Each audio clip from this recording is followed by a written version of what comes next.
सभी मित्रों के समक्ष हम जो टॉपिक को लेकर के आए उस टॉपिक का नाम है गुरुवार को क्या करें और क्या न करें। जैसा कि हम लोग पिछले एपिसोड में चर्चा किए थे कि बुधवार को क्या करें और क्या ना करें, उसी के हिसाब से आज हम आप लोगों को गुरुवार को क्या करना चाहिए और क्या नहीं करना चाहिए को समझाने के लिए, बताने के लिए आए हैं। तो सर्वप्रथम यह बताते हैं आप लोगों को, गुरुवार का जो संबंध होता है वो गुरु ग्रह से होता है। अगर गुरु के प्रकृति के, उसके नेचर को समझ करके उस हिसाब से अगर गुरुवार को कार्य किए जाए तो कार्य की संभावना तो अच्छी होगी ही होगी। इसके अलावा गुरुदेव भी विशेष रूप से प्रसन्न होते हैं। अब यह चर्चा करते हैं कि गुरुवार का जो प्रकृति होती है, कैसी प्रकृति होती है, उसके जो स्वामी ग्रह होते हैं कौन होते हैं और उसके अधिकार क्षेत्र में किन किन चीजों का विशेष अधिकार होता है। तो सबसे पहले आप लोगों को बता देते हैं कि गुरु का संबंध विशेषतः ज्ञान से होता है, शिक्षा से होता है और आपके शरीर की जितनी भी चर्बी होती है उस पर अधिकार गुरु का होता है। इसके अलावा आकाश तत्व का भी स्वामी गुरु ग्रह ही होते हैं। अब यह बताते हैं आप लोगों को कि गुरु का जो रंग होता है वो कैसा होता है। तो गुरु का रंग पीला पीत रंग का होता है।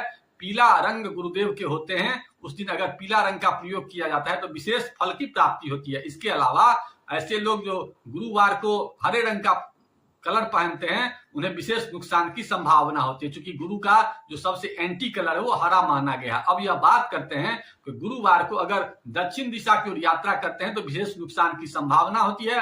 अतः अगर बहुत मजबूरी हो तो जीरा खा करके उधर यात्रा करेंगे तो नुकसान की संभावना कम होगी।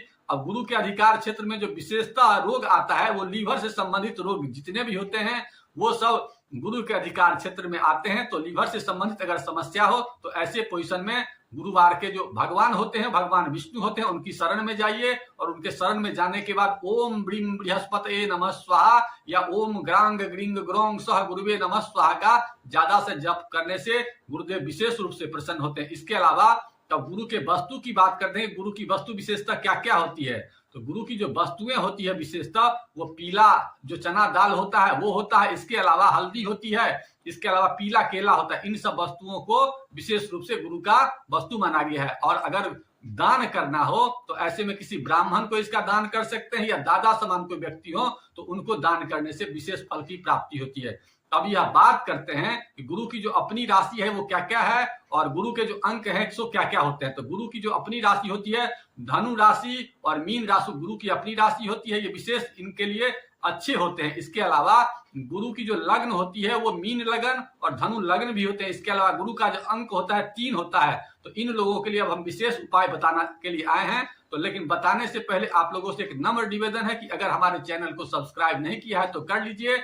और जो ऐसे लोग जिनकी राशि मीन राशि है या धनु राशि है, धनु लग्न है या मीन लग्न है या मीन राशि है, तो ऐसे लोगों के लिए साथ ही साथ जिनका भाग्यांक 3 है और जो लोग विवाह की बाधा से पीड़ित हैं, इसके अलावा ऐसे लोग जो लोग ज्ञान लेना चाहता उन सब के लिए एक उपाय है। उस उपाय को लिख लीजिए। सबसे पहले आपको गुरुवार को हल्दी 5 पीस लाना है और 5 पीस हल्दी ले आकर के किसी विष्णु मंदिर में जाइए। या विष्णु मंदिर ना हो तो किसी पीपल वृक्ष के पास जाइए, वहां पर उनकी विष्णु की तस्वीर रखिए और वहां पर सबसे पहले पीला फूल से उनकी पूजा कीजिए और पूजा करने के बाद हल्दी उनको भेंट स्वरूप चढ़ाइए और हल्दी की विशेष रूप से पूजा करिए। और पूजा करने के बाद संभव हो तो वहां पर विष्णु के किसी एक मंत्र का या तो ओम ब्रीम बृहस्पतये नमः स्वाहा या ओम ग्राम ग्रीम ग्रोम सह गुरुवे नमः स्वाहा का 108 बार मंत्र जप कीजिए। और मंत्र जप करने के बाद उस हल्दी को अपने घर पर ले आइए और हल्दी को ले आने के बाद वहां पर सबसे पहले क्या करिए कि जहां आप सोते हैं वहां पर एक रख दीजिए, अपने पूजन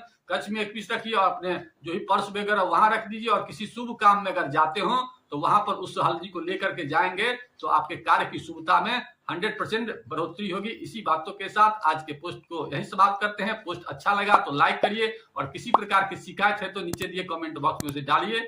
ओम नमः शिवाय।